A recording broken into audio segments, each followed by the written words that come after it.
a lot of opportunities that have really pushed me forward in my career and have helped me grow a lot have all come from networking with other creators, being on stream with them, participating in their events. Networking is just such a huge part of being a creator and sharing audiences who, enjoy you and have similar interests and just really being seen. All of my success has really come from taking advantage of those opportunities I've gotten from other creators.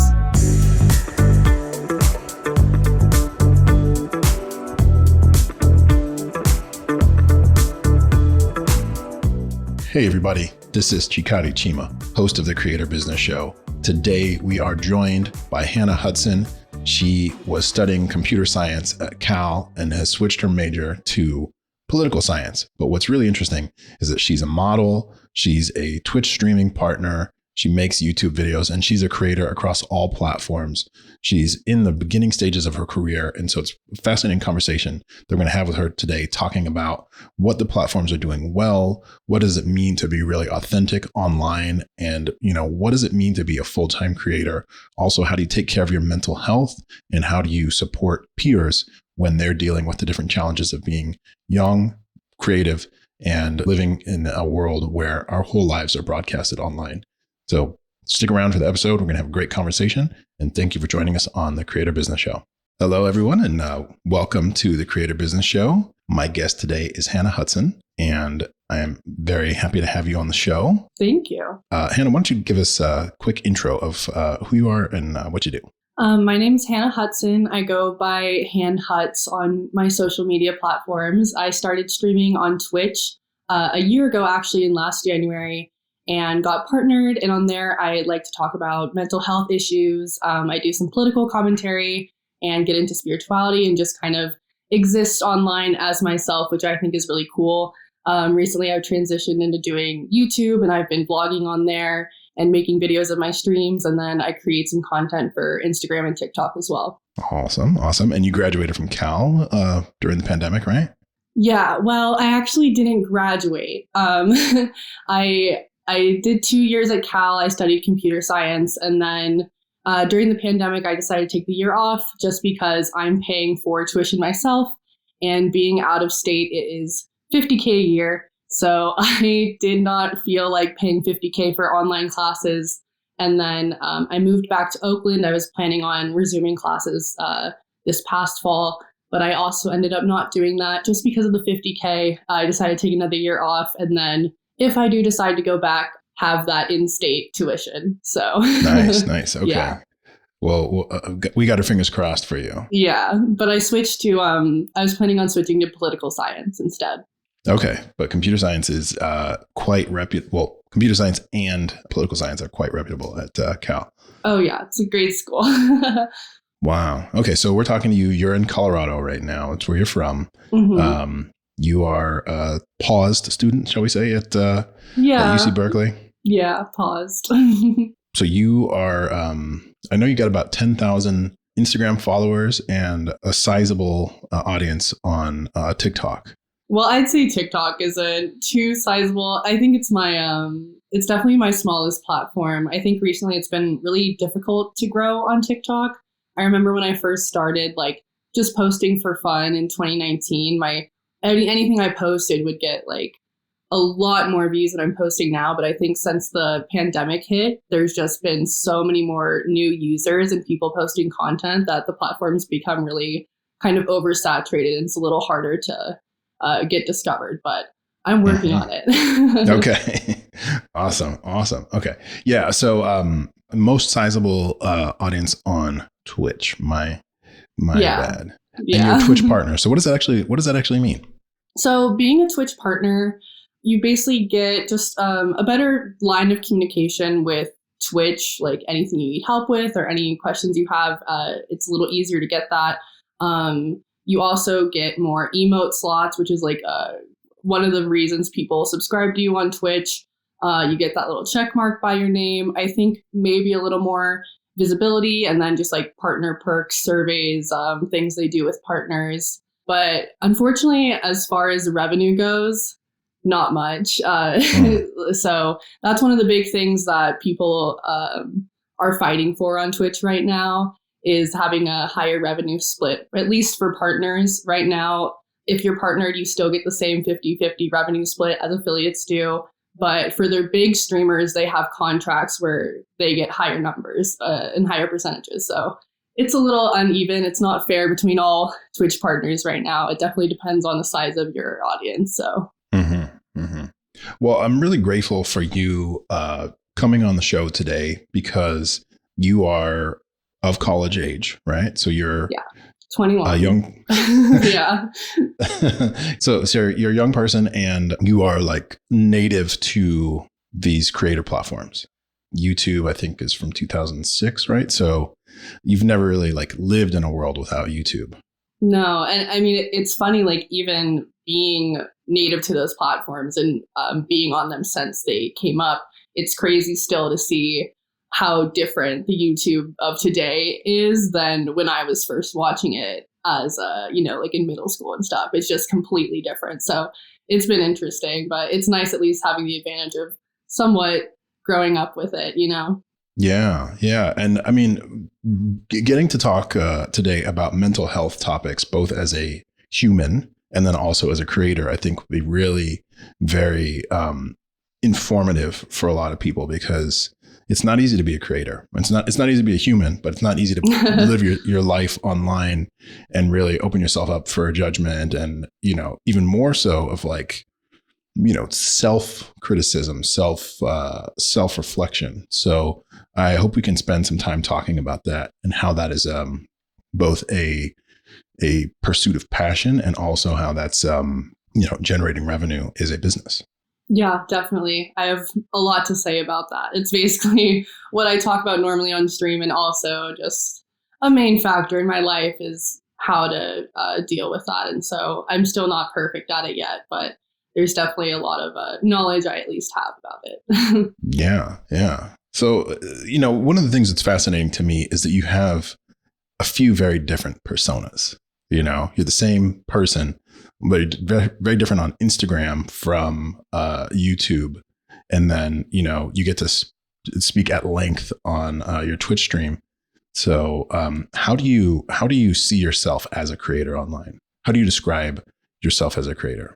So that has been, I think, a little bit difficult for me is because one, when you're doing what I'm doing and it's not really like I have a product I'm marketing or a niche that I'm trying to do, or I'm a gamer or anything. Like when I'm online, I'm really trying to be myself and market myself as a human being and have people like my personality. And so it's hard to know who you are as a person when you're not on the internet. It's hard to figure out who you are. So doing that while being on the internet has been a little difficult because there are so many parts of myself and all of those are authentic and real, but it's difficult to figure out how to express all of those online. And so I think that's why my platforms I've struggled with a bit, kind of becoming like the full integration and a full brand of myself, just because I'm not sure how to do that yet on every platform. And it is a vulnerable thing to do. And so I think that's why I started Twitch in the first place, is because I could just be live and be myself and talk for 5 hours, So I think that's definitely where I am my most authentic. And that's where my, community comes from. That's where my fan base comes from, is seeing me as I am, just talking to people. And so that's really easy. And then with YouTube, it's really nice because when I vlog, you get to see what I do outside of just being on my PC and how I interact with my family and my friends and what I do when I'm not on the internet. So that's really nice too. And then with Instagram, right now it's like, I think I kind of use that platform a bit separately to show a part of myself, just like taking photos and then possibly working with brands and stuff. So what I really want to do is figure out how to bring it all together in a cohesive way so I can also really authentically express myself on all of my platforms and have them be more tied in, because I think, when you're talking about being a creator and being a brand and marketing yourself, it's important that it's cohesive and you're not like a different person on different things with different personas, because that's not what I'm trying to do. Like, I'm not a persona. These are all like just parts of me, but I want to integrate them more all together. So it's just a little difficult to do that. Yeah. And so how do you describe yourself as a creator? Honestly, that's something I've been trying to figure out. I would say it's hard because I'm trying to figure myself out as a person. So when I originally started doing anything, even wanting to stream on Twitch, I was like, okay, what am I passionate about? Because clearly it wasn't computer science. That's not who I am as a person. And so I got really into politics. And so that's why I originally started as a political commentator. And so now I'm figuring out, kind of reevaluating, okay, what are my passions? What are my values? What do I want to bring to people as a creator? What do I want to give to people as my value? And I think right now for me, it's just really me being myself. But as a creator, I would say my kind of niche is a lot to do with like self-help, mental health, spirituality, and just like really, really authentic, genuine like interactions with people and teaching people how to change and that it's okay to change and that people can be whoever they want to be at any time and, just how to get rid of those limiting self-beliefs and really pursue your passions and not have fear based on, what society tells you can do, what you thought you could do your whole life based on what other people thought of you, and just really breaking through those boundaries. So it's difficult because in order to do that and to teach that to people, I have to do that myself. So that's kind of been the journey I've been on is really, not only being able to speak about that because it's kind of the thing where you always give really good advice to people and it's right, but like if you don't always take it yourself just because it's hard. Mm-hmm. It's hard to do. So just as I continue to really learn how to not care what other people think, embrace who I am and share that online, I think my content, who I am as a creator will become a little more apparent and easier to communicate with people just as I really embody that myself, Yeah. Okay, so you mentioned Instagram helps you connect with sponsors and what have you. So what are your revenue streams as a creator right now? Right now, it's not great, to be honest with you. Most of my revenue originally came from Twitch. It's all subs and donations, and still most of my revenue comes from Twitch. I have been able to get a few brand deals, and I have different tiers for what I charge for posts, videos, reels, that kind of thing. I sometimes work with brands in exchange for free product just because I am kind of stepping into the market, and it's good to just kind of build up my portfolio and resume of big brands I've worked with, even if it's just product exchange at this point. And then on Instagram with Reels, you can actually make money if you're in the creator program with it's like I don't know how they do it exactly if people see ads on Reels. I've personally never like used Instagram Reels besides posting them, so I don't know. I've never scrolled through, but I guess they pay you per view. So that's been really nice as well because usually my Reels get a little upwards over 10K, so it's a good amount of money. And then I've been pursuing modeling recently, and they find me through Instagram sometimes, so that's really nice. I get paid for shoots. And yeah, that's about how I'm making my money right now. And then I have a fan house as well, which is a safe for work platform that people can subscribe to and also tip on. And I just like share some more private parts of my life and, photos I don't post other places. So yeah. Yeah. I'm not familiar with Fan House, but yeah, it's a pretty new platform. Not a lot of people are. Okay. But you can catch that wave early, like you said you were able to do with TikTok when it really took off in this country. Yeah. So what kind of support do you have in your creative endeavors? Well, I wouldn't really say I have any support. I am a kind of like hyper independent person, and I'm working towards not being that way. But a lot of the opportunities that have really pushed me forward in my career and have helped me grow a lot have all come from networking with other creators, being on stream with them, participating in their events, just being with them on social media. Networking is just such a huge part of being a creator and sharing audiences who, enjoy you and have similar interests and just really being seen. So I think I've been the most fortunate with my connections with other people and just the other streamers I know on Twitch. How I even got a huge audience in the first place was I won a dating show on Twitch.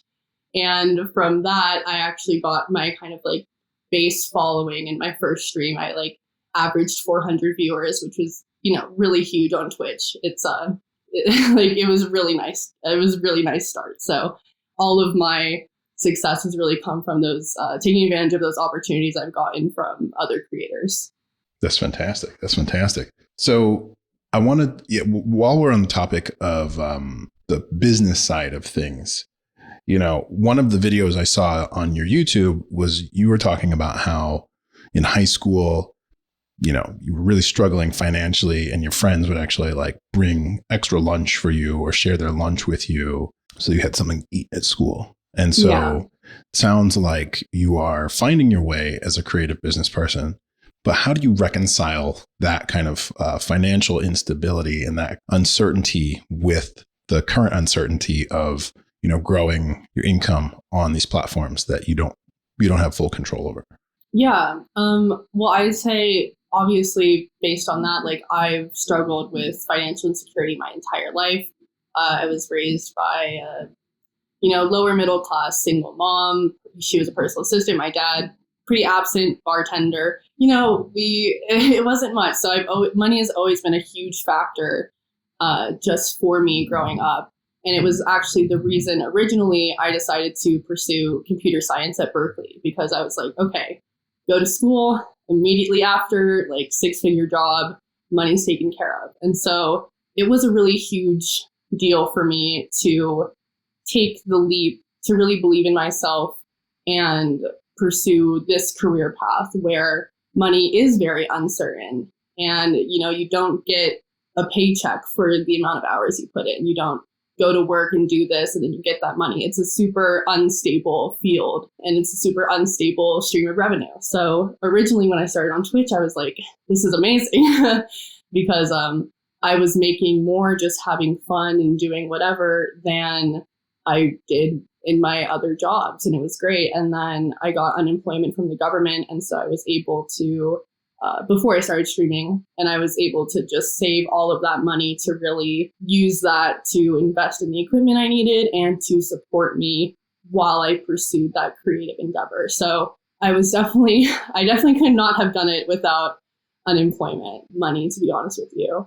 It was a huge deal for me. And you can still do it, I think, starting out when you have a job and you have stable income, kind of pursuing it as a hobby or a thing you do outside of that, just to see, kind of test the waters on how much money you can get. And then most people do that and quit their jobs and pursue it full time when they see that, it's more of a stable option for them. So I didn't do that. Right now, kind of the thing for me is like, I'm not doing great financially right now. And it's kind of between like, okay, well, do I get a job or do I just keep working really hard at this? And it's really hard with my mental health too. I think that's been my main focus. And so if I had a job, it's like, when do I have time to work on myself? So it's just, it's a lot. And so I've been very fortunate. And I think I'm just a big risk taker. I think my brain doesn't really work the way probably a normal person's would. So I'm okay with not having anything and just not having anything to lose and just pursuing it. So that's kind of what I do. I think if you believe in yourself and you're passionate about what you're doing and you're going to do anything to make it work and keep bettering yourself and pushing forward, then you're going to succeed. So even though right now I don't have much income, it's also because I don't think I've really been putting out a lot of content or trying as hard to do that as I could, just because I'm figuring out so much behind the scenes of what I want that to look like and who I am and my schedule and that sort of thing. So I'm pretty optimistic that as soon as I figure out everything, it's going to be good. Yeah. And so, what does your mental health routine look like? Because, that's something you've talked about. You're just alluding to it. So, as far as both a creator and as a person, but, I guess as a creator, putting yourself out there and being vulnerable, How do you take care of your mental health, and what does your routine look like to take care of your mental health? Yeah. Even without being a creator, mental health is a huge issue. It's been a huge issue for me all my life. And I think like even me taking this step to start streaming on Twitch, I had to do a lot of work in overcoming a lot of fear, judgment of others, and insecurities I had about myself, about putting myself online and being live in front of an audience. And so my mental health routine for that, and what I need to go back to again, because recently I've just posted a lot of reels on Instagram, and I don't really care about the comments. I think they're all stupid. It just doesn't even make sense. I don't understand them, but it still annoys me. And sometimes I'm like, okay, should I respond? And and then should I just let it go? And it's hard to, when you get negativity online, to kind of know what to do with it. But a huge part of that for me has been really kind of stepping away from my ego and kind of just trying as often as I can to really chop away at that ego and just keep going through ego deaths and realizing people are perceiving me a certain way really because of how they perceive their own worlds and themselves. All I can do is be authentic and stand behind what I'm doing. And as long as I know what I'm doing and for what reasons, and I can defend myself for that, then it really doesn't matter to me what other people are saying. And I think I still have to release some fear of judgment, and because it takes a lot to be vulnerable. Because when you put and authentic, because when you put on a persona online, like a lot of people do, a lot of people are super successful off the personas they put on. But, when you get negativity from that, it's really not the same, because you're like, oh, well, yeah, people are going to hate that. Oh, yeah, whatever. It's like, it's a controversial persona. But when you're yourself very openly, it can be a little harder to take that criticism and to take that negativity. So I've just kind of been learning to separate myself from that and just not caring about what other people think. And so that's not the biggest thing about like mental health wise. I think like other people, I've never really cared about judgment from other people too much. I think it's always been about being super self-critical and having that perfectionism, which is really detrimental to creativity and putting yourself out there. And I think it's the reason why I haven't been able to put a lot out is because whenever I want to do something, like I feel like it takes so long, or it's never good enough, or I'm not like at that skill level yet to produce what I want to produce. And so I just end up not doing it. And so I think that's really frustrating. It's just learning how to put out things, even if it's not the best thing in the world, just because to get there takes a lot of practice. And you have to start somewhere. And it's like, besides being a creator, like I really want to pursue music. And I think that's been the hardest thing for me to start, is just because I want my first song to sound like it's already a radio hit, but that's not how people start. That's not where anyone starts. And so it's just really hard. I think that's a huge creativity block, and a huge thing with mental health is like getting frustrated with yourself and, not feeling like you're good enough, and not feeling like you can do those things, and not feeling like maybe this isn't meant for me, because I can't really, like, I can imagine the finished product, but I can't imagine the journey getting there and the failures that it'll take. It's hard to do. So my routine is just breathing. I started meditating every morning and every night. Just yoga. I think it's so important to just really be able to take a step away, especially when your personality is your job and being online is your job. Like, it's very hard, but you need to learn how to separate time for yourself and things you do just for you and being online. And that was hard for me, because it's like everything I did, I wanted to film it and I wanted to post it and I wanted to share it. And then it's like, well, there was nothing I was doing for myself that in the back of my head, I wasn't thinking about, well, how do I make content from this? So it's really important to separate the two and have that time to make content and be that person, and then also just experience life for yourself and not, as content online. Yeah. Yeah. I mean, I'm 40, right? So there was a time before everything was online. It's like there are pictures of me in high school, things that, fortunately, no one's going to be able to Google, but they exist on film. So that is a really interesting phenomenon of really having grown up online and what that means in terms of like, yeah, maybe this is content or maybe this is more of a private moment. But like you said, existing online really forces you to choose, like, am I creating or am I just being, Yeah. So I find that really interesting. And then, your peers, it sounds like you have a lot of peers who are also creators in the early stages of their careers as well. So when you are in your peer group of early stage creators, what do you talk about in terms of how to maintain mental health? With my peers, I don't know. I would say maybe I don't talk with them too much about maintaining mental health. I think it's just we discuss, where they're going in their careers, like things that they want to do, that sort of thing. And mental health is always kind of like an overarching theme of everything. Like, I think I've gotten some really great advice I have, like, most of my friends are older, like late 20s, early 30s, some who have had careers in social media and like kind of stepped away or whatever.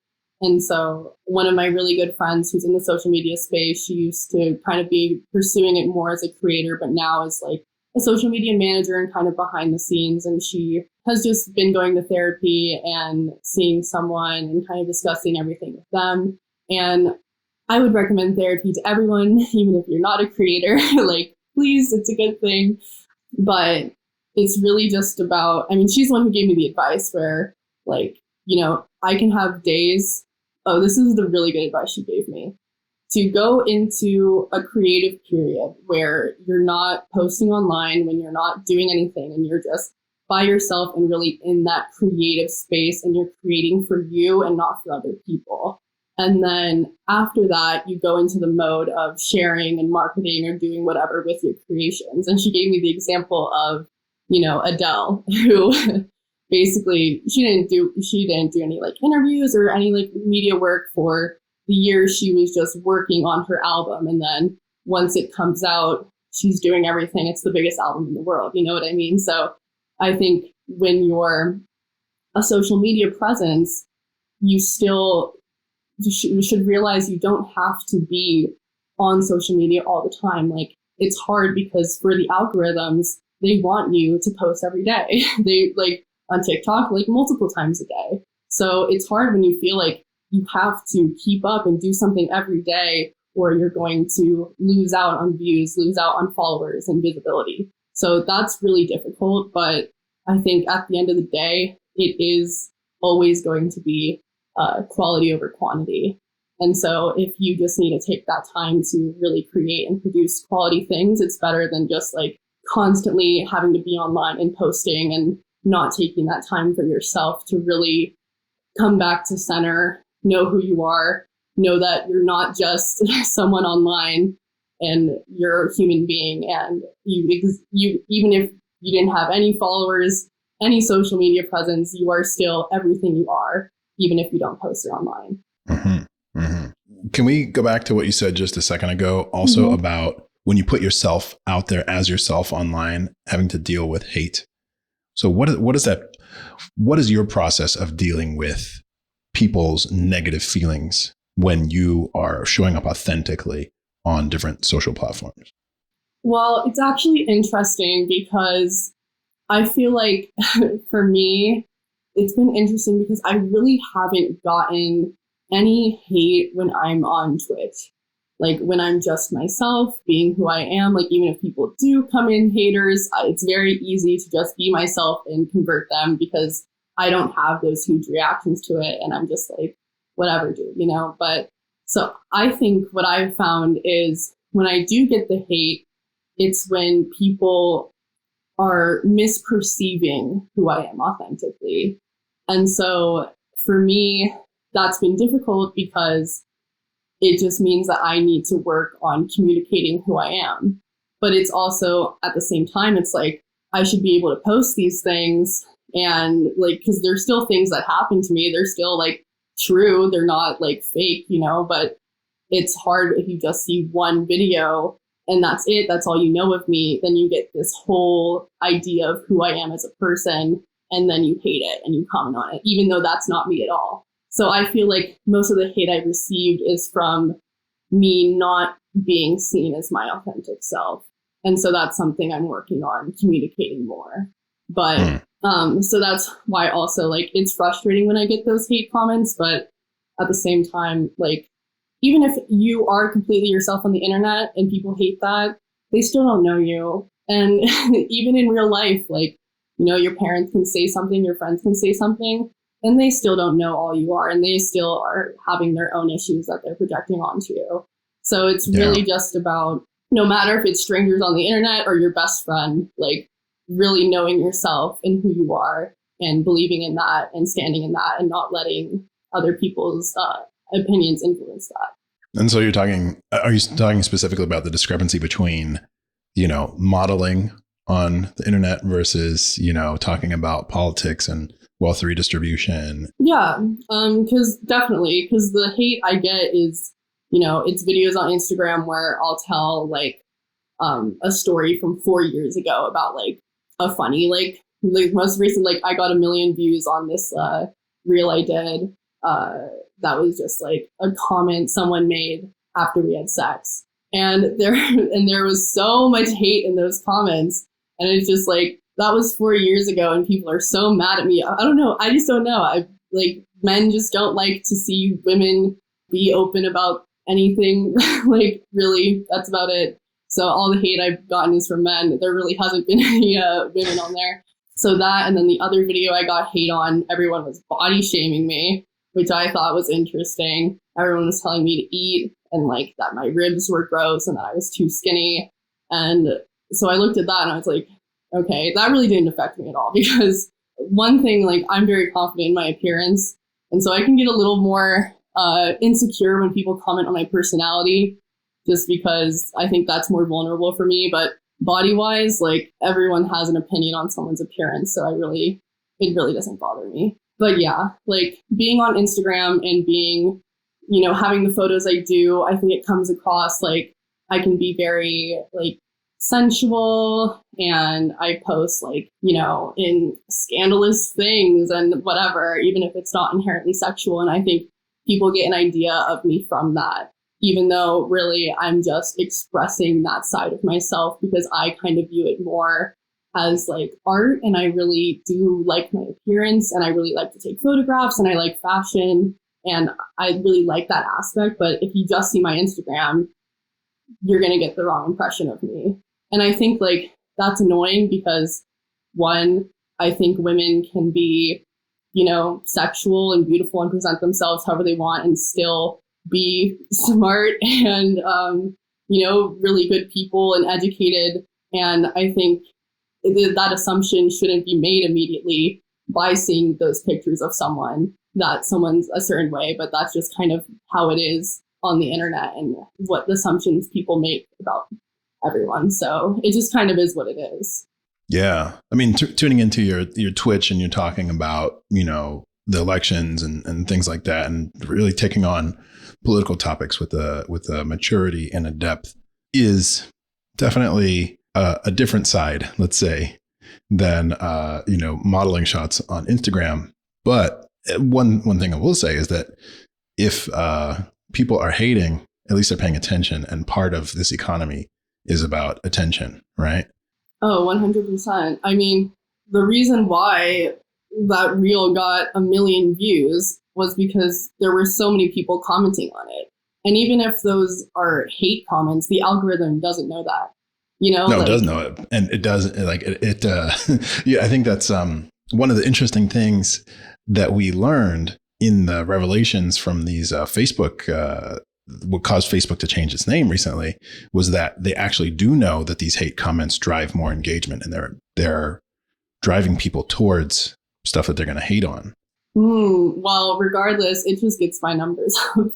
So I really don't mind. Like sometimes, because I mean, comments in general, hate or whatever, interactions with posts is what boosts it in the algorithm. Whether and comments really do that, shares do that. So that's why you'll see so many controversial things or things where people are just hating on it in the comments, is because that's what's boosting it and getting it all those views. So that's another thing I've learned why I really don't care, is because anytime that happens, I'm just like, okay, awesome, this video is going to blow up now.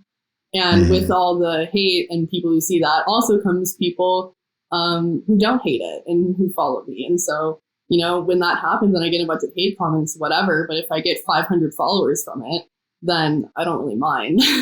Yeah. There was one of your Instagram posts that I still, it brings a smile to my face, because you said something like, "I'm sorry I made you go far from God," or something. Oh, yeah. Well, it was just, I don't even know if this was like a real comment or like a bot, but someone did this whole like Christian Bible thing in my comments where it's like, don't show this, don't show skin, whatever, you're going to cause people to sin, like whatever. And like, you should cover up. And so I just posted like a photo of my butt with the comment as a screenshot. I was like, okay. I thought that was very funny. Yeah. Yeah. You're early in your career and you are a creator across a multitude of platforms. You have peers who are doing the same thing. Like, what do you imagine the future looks like as a creator? It's a good future. I also think it's going to be in the near future, like 2022. I don't know. I have a feeling it's going to be a good year. But as a creator, I really see myself diving deeper into the niche of spirituality and self-help. And I think doing that also, when you have a niche, really builds the audience and community you want. So the goal is to get people who are also interested in that and not just hating on it.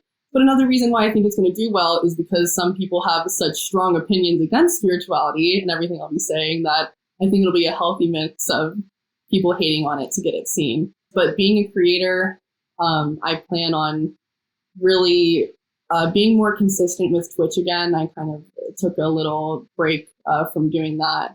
And I'm going to start doing like therapy, one-on-one sessions with my viewers, having like my friends on, just kind of switching that around, and just being more consistent with that. And then being more consistent with YouTube and vlogging, and then also taking videos from streams. So I get more of who I am on Twitch onto my YouTube as well, because I only have a couple of videos from my Twitch stream on there.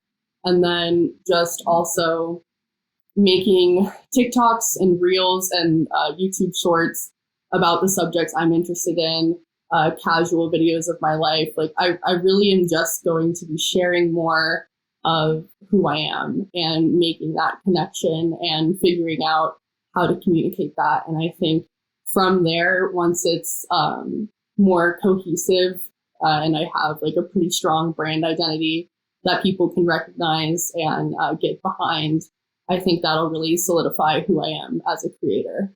Any thought to integrating the couple of years that you were studying computer science at Cal and the background that, because that's not a small thing. I mean, like I wouldn't set foot in a computer science classroom in my life. So to do that takes a lot of courage, and obviously you have to have some skills. Yeah, I definitely I forgot a lot of it. I would have to kind of revisit the material if I were to integrate it. But I think with that, I've just always been really tech savvy. And I think that definitely comes in handy when you're doing things online and being a creator, even with building my website that I'm going to do, editing my videos, making graphics for Twitch. It just kind of all integrates together. But as far as like coding goes, I don't think I'll be your computer science content creator anytime soon. I just because I have a friend. Yeah. I have a friend who does that. She has a lot of like she makes like comp sci TikToks and that kind of thing. So I won't be doing that, but it always comes in handy. Just being really comfortable with technology. Sure. But I mean, just pulling that out and saying like, hey, I studied comp sci at Cal gives more gravitas to all of the other things that you do. Because you're like, well, I could do that, but I'm choosing to do this. I'm still like you said, there's Yeah. all of these different facets of your personality. So. Yeah. And I think that was a big reason why I even wanted to graduate and get the degree in the first place, was to just have that and say, oh, well, I graduated from Cal with computer science. Like, what are you going to say to me? But I think like a big part of that for me has been realizing like I am still an extremely intelligent and educated person with or without a degree. And I think like, although that does give me credibility to people who don't know me, I still don't think that I need that. And I should just be able to be who I am and say what I have to say and still be respected for it. And so, Absolutely. When people comment under my videos like, oh, you're so stupid. Like, you're just posting this because you could never do anything, blah, blah, blah. Then I'll be like, okay, well, I studied computer science at Cal. Like, because those people need it, you know what I mean? To just kind of get them to shut up. But it's not really something I necessarily like say immediately. Yeah. Well, or feeding the trolls, Yeah. I pick and choose my battles, What's the common denominator? Or is there a common denominator if you're generating this kind of, engagement and controversy sometimes? Or maybe not controversy, but definitely strong feelings. Yeah, I think the common denominator is just, I think anything remotely sexual, or like, posting like a thirst trap or anything about my sex life. I think then it's like immediately all the men have an opinion about it. So that's kind of been the common denominator. Even on Twitch, I think that's what it's been too. Although on Twitch, I'd say I get more hate for my politics because it's not exactly easy to be a socialist on the internet either. You get lots of hate for your political views, but that's just a very normal part of the space. So it's not really anything personal, but they still try personal attacks with it. Everyone loves to have an opinion about a thirst trap, though. Yeah, they do. And, whether it's some positive or negative about my body or my personality or who I am, it just really doesn't matter. Because I post them for me. I like them. It's like art. It's an art form to me. So it just is what it is. Thirst trap with a purpose. Thirst trap with goals, huh? Well, yeah, I did do a thirst trap for the election where I was wearing a Bernie shirt. And that was a very successful thirst trap for politics and my political agenda. So, do you know if anyone registered to vote because they saw that post? Actually, I think I got a couple comments or DMs saying they did, and actually, I think that was one of the major reasons why I was even able to go on the dating show that I was on, was because the dating show was for a political commentator, and he saw that post. So it did a lot for my career. It really did. That's great. Yeah. Proof positive. What's her name? Giovanna Ventura. I think she dated Justin Bieber at one point, but she's like an animal rights activist. And so it's like she does thirst traps for animal rights. Yeah. But people pay attention. I mean, they do. Yeah. It's easy to criticize. It's easy to say, oh, this is whatever. But it's like, yeah, it got people's attention. So it's like, how do you then take that attention and, take the baton and run with it? So that's really what that's to me what's really fascinating about this conversation is that really the future is wide open for you, because if you plan to go back to school, or if you don't plan back, like if you were to find sustainable traction as a creator in terms of paying, monthly expenses, and you see a future, would that potentially dissuade you from going back to school and completing a degree? Yeah, absolutely. Just because, I think if I wanted to, I can complete my degree at a different time in my life if that's something I wanted.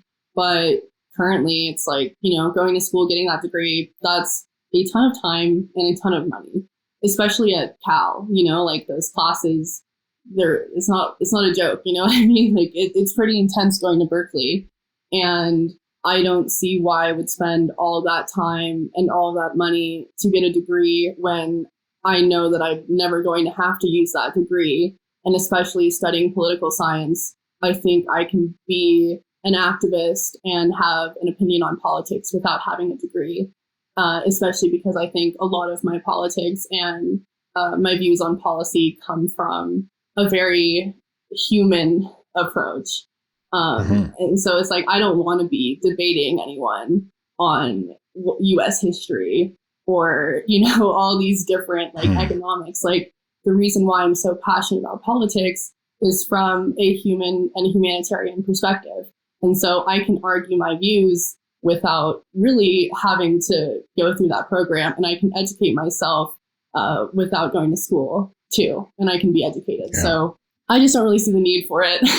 But we'll see if that's something I decide to do in the future for fun. Yeah. I mean, we're in a moment in the convergence of art, technology, finance with NFTs, certainly, where there are people that are either dropping out or leaving the first job they've ever had and saying, I'm just going to trade NFTs full time, and they're making more money.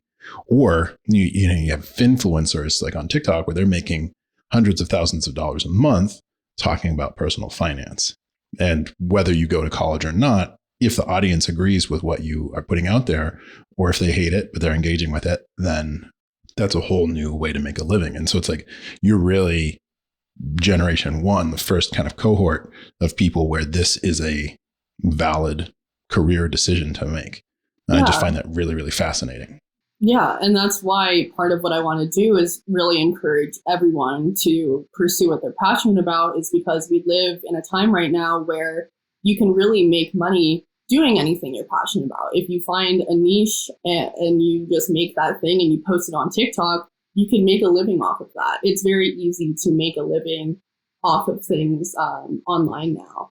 And working from home and just being you. And it's not meant for everyone. It's still like a difficult thing to do, and you kind of have to have a certain personality and interest in doing that. But it's definitely possible for anyone who wants to do that. Yeah. When I got like 600 views on a TikTok, I was like, man, maybe there is a career for me in this. But I think I still need a few 100 million more before I'm there. So, subscribe to my TikTok after this and I'll have that's why, more. I make content for TikTok, but every TikTok I post, I just post it on Instagram because you get so much better views with Reels. It's insane. My TikTok, the reel I posted that got 1 million views, it got 1 million views on Instagram and it got 1,000 on TikTok. So you kind of have to use both platforms. Yeah, I'm sure. To your point, you were saying just a moment ago that you, as a in the trenches political thinker, don't need to have the political science degree. It's a similar thing for me. I went to Columbia Journalism School. It was great. It was expensive. There were pros and cons, but then the majority of most people in the world will never go to Columbia Journalism School. It's only a few hundred people graduate a year. So just right off the bat. But then even in journalism, most journalists don't go to journalism school either. So it's like the time that you spend actually doing the thing can very much outweigh learning about the thing in order to do the thing. Yeah. Definitely. And that's, again, with these publishing platforms where you can build an audience of people who like and agree with or want to engage with the content. It's like, I decided to be an expert and therefore I'm an expert. It's true. Yeah. And I think, the value in education beyond just the degree is that repeated practice of those things in your field. I'm sure you have to turn in so many projects and things and you get feedback on them and critique that make you better, without the degree. No. I would say that's no. So I'm nodding my head because I thought I was in journalism school in 2008 to 2009, and YouTube, I don't know, 2005, whatever it was. YouTube was really kind of crowded and busy back then. I was like, I don't want to put my videos on YouTube. So we used other platforms for video hosting for classwork. I did some really amazing classwork. And it's gone forever because the platforms we put it on were free, but they disappeared. And YouTube was free also, but I didn't want to see those spammy videos and what have you. So I just ignored YouTube. And I'm like, man. So when you were talking about that, I was just thinking about all of the work that's gone Yeah, that's unfortunate. Which is a risk, Yeah. Because there's like Quibi. If you were into Vine, I mean, probably that's even before your time. It's like all Vine is gone, right? Yeah, there's still like compilations and stuff saved, but I can't go back to on my YouTube, likes. Right? Yeah, but I can't go back to my likes on Vine, my account, so it's sad. But I think that was like the reason I was thinking that studying political science might be good, even though I don't use the degree, is just because I get that practice of debating people in class, writing those papers, and really just like solidifying all that knowledge. So it's easier for me to talk about. But I still just think with repeated practice, you could do that. And it was a little bit of the perfectionism thing where it's like, oh, well, I need to, be an expert in order to even do this. But you don't have to. You can just start. So you're talking about leveraging different platforms. You had a reel on Instagram that did 1 million views, and the same exact content just put on TikTok did 1,000 views. Where do you need support? Where do you want the platforms to be better to help you advance in your career as a creator? I would say it'd be nice if TikTok could be a little more helpful. It'd also be nice, it's interesting with YouTube as a platform because I like my YouTube videos, and it's, I think, something I put the most effort into just for all my editing and stuff. But I don't really know how discoverability even works on that platform, to be honest with you. So it would definitely be nice to have a little more help with YouTube and that algorithm. Once again, it's just, I think, so hard because of how massive the platform is. And so I think it's the same thing with TikTok. Like, it's massive. I think because Instagram Reels are so new, that's part of why I had to get into it, is because there's still not a ton of people making Reels right now, which is why I'm getting those views. It's because they're pushing their Reels a lot. And so I'm like, that's why Instagram is such a great platform for that. So it'd be nice with TikTok and YouTube to kind of have more support in that area. But I think it's part of just learning what the algorithm likes, directing traffic from your biggest platforms to those smaller ones, and just kind of working from there. Speaking of which, what are you doing to engage with your audience and viewers off of the platforms?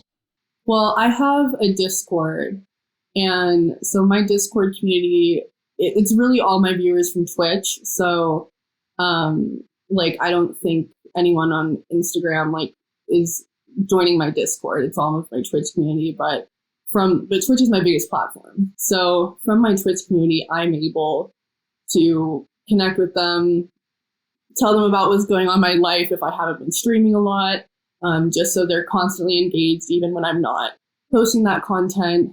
I think Instagram and Twitter are also big for me as far as just posting daily stories about my life and just always doing that. And so always having something, even though I'm not posting, I have stories, I tweet what's going on. And so I think just kind of being active casually is a good way to connect with people. And then I have my fan house too.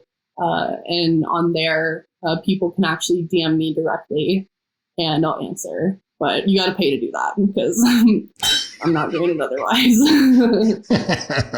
Not doing that to spread your political agenda. I don't answer, and oh my God, my Instagram DM inbox is just insane, and I don't accept any of them. But if you're paying $7 a month, and you're a fan of mine, and you send nice messages, I'm responding to them on Fan House. Mm-hmm. You have a link in bio on Instagram, right? Mm-hmm. How does that work for you in terms of driving attention where you want it to go? I think it's really great. I love Linktree. I love just having that one link for all my platforms, and I have that link in my bio on every platform that I have. So you can just click it, and then if you want my Instagram, Twitter, YouTube, you can go there. And I think just clicking that link and seeing that I have all those platforms, if you didn't know about it, you're interested, and then people check it out. So I think link in bio is great. I actually get my analytics off of Linktree for how many people click the link and what else they go to and how many times. And so it's useful for me to kind of know. And it's been successful. Yeah, that link in bio real estate is really going to be quite sought after across creators, whether it's TikTok, YouTube. I guess you can actually put another link in a YouTube description, but across the more dynamic, let's say, social platforms. Yeah. I mean, when it's in your profile, I think people click it. Like, usually I click people's link tree just because I'm like, what else? Why do you have a link tree? Like, what else are you doing? So I like it. The funniest is when people have link trees and then they don't have, like, the links are broken. It's like, bro. Yeah, it's interesting because, I have mine, but then so many people's are just like so different as to like what they say and what they link to. So, but I just have so many platforms, so I do that. Yeah. And how much time do you spend producing the content that you actually put up in a day? Because you're editing, like, I've seen some of your YouTubes. I was doing some research, very funny, you have a lot of like animations and sound effects and things. Like, how much time does that take in a day? Yeah, so my YouTube videos, definitely the most high effort, the most time I spend on any content, just because like going live, like, yeah, I'm live for 4 hours, but I really don't have to do much. You know what I mean? I'm just live. And then with TikTok, Instagram, it's like I could film for a couple hours and posting takes 2 minutes. But for editing my YouTube videos, it's a process. I usually break it down like into multiple days just because I go through it once and then I go through it again and I just like keep cutting and keep like getting it down to what I need it to be, to make it interesting. Because like it starts out like I film a lot for my vlogs and everything. And so I put all the footage in there and it's like 30 minutes and I cut it down to 10 minutes. So it's like going through that a lot, just getting the good parts, like making the cuts, that takes a while. And then actually editing, putting in like all the little things, like all the images I do, and then the zoom in, and then any sound effects I want, that takes a while. And then the final layer is captioning, and that takes a while too. So luckily Premiere Pro has like an automatic tool to caption it, but you still have to go through it because it's usually wrong. But it's still like a nice start. It's because I used to do it without the automatic thing. I didn't know it existed. Oh man. And that was rough. But so it takes me like, I don't know, maybe like 10, 12 hours to edit a video. But it used to take more. Like that's the thing too. I started new to video editing and using that program. And so every time I edit, it just gets a little more streamlined and easier to make the cuts, easier to do everything. So I'm just still new to it, but I'm sure as I keep going, it'll speed up the process a little bit. Just to hear that makes me so glad we work with a great editing team for this show. Yeah. Well, I've actually gotten a lot of editors that have offered to work for me for free, but I'm just I need creative control, and so I just do it all myself. So yeah. And I mean, just the thought of captioning videos, like the leap forward in transcription, even in the last couple of years, has been a huge time saver for me. But, as a journalist, when you want to transcribe an interview, and it's like, okay, 1 hour of interview turns into 3 or 4 hours of transcribing. Yeah, it's rough. Man. And I have to do it for my vlogs because I film everything on my iPhone camera. And so the audio, it's just, it's not consistent. So sometimes it'll be like. Well, do you use Otter or something like that? Mm-mm. Have you heard of Otter.ai? No, I haven't. Yeah, that was huge because there's Rev, which I used to use, and it's like $1.25 per minute for a transcription, and it would actually be done by a human. And then I was talking to an investor, and he's like, "Oh, just use Otter, and it's like $16 a month for 6,000 minutes of transcription, and it's about 99% accurate." Wow. I mean, my name, they might not get my name, but they get most things. Yeah, it's just hard because I have so much like background noise and scuff sometimes, but also the way I speak, it's not always transcribable. Only I know what I'm saying. So, but I'll try it out. Yeah. Well, I'm very happy we got to have this conversation. The perspective as a person who has the whole world in front of her in terms of creative directions. And also, it's like you're kind of a native to all of these platforms. It's just a really interesting vantage into what creativity looks like today and what it could be. So I'm really, really grateful we got to have this conversation. Before we go, are there any folks that you're looking to collab with, or anything you're really looking forward to as a creator and as a business person in 2022? Man, I don't even know. I'd be excited to collaborate with any streamer. Actually, tomorrow morning, I'm flying to Austin to stay at these two streamers. They got a house that they're renting for the month, and they're going to do a subathon. So the cameras are going to be on 24/7 for a month in the house, and there's just going to be a ton of other content creators and streamers coming in and out. So I'm going to be staying there for a little bit and doing that. And so I'm really excited to do that. And then just in general, as much as I'm a content creator, I really cannot wait to pursue music and work with everyone in the music industry. Fantastic. Fantastic. Any other final thoughts? I've been reading this book called Opportunity. And I think just a good closing thought is the day and age we live in. I think there is just an increasingly overwhelming amount of opportunities available to everyone to get involved in, whether that's like in crypto, NFTs, posting your content online, just everything you can do from your home to make money that was not available before. And I think it can be really overwhelming, and you can kind of get anxiety about not getting in early enough, or not being like good enough or educated, or missing out on these opportunities. And so I think it's just really important to always listen to what's right for you, what will really make you happy and be fulfilling for you, and not just doing something because, you're worried about missing out on it and you see it as an opportunity, because not every opportunity is right for you, and there will always be more. So just really listen to your conscience and your gut when making decisions, and don't do anything out of fear. That's awesome. Yeah. Everything is not for everybody. Yeah. Like I was thinking about making NFTs because I'm an artist. I have done digital art my entire life. And I actually kind of did a version of NFTs when I was 12. And that was really successful, but it was like on a different currency. But I just decided not to do it because the environmental impact, it's just not for me. It's not what I would stand by morally, even though I could make a lot of money for it. So just do what's right for you.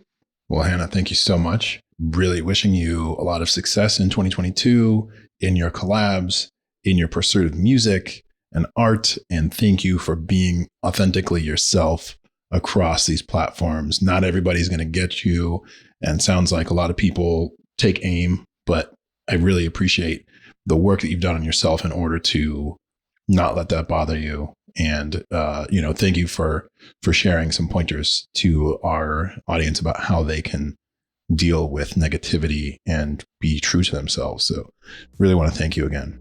Yeah, thank you so much. I appreciate this conversation and just sharing stuff.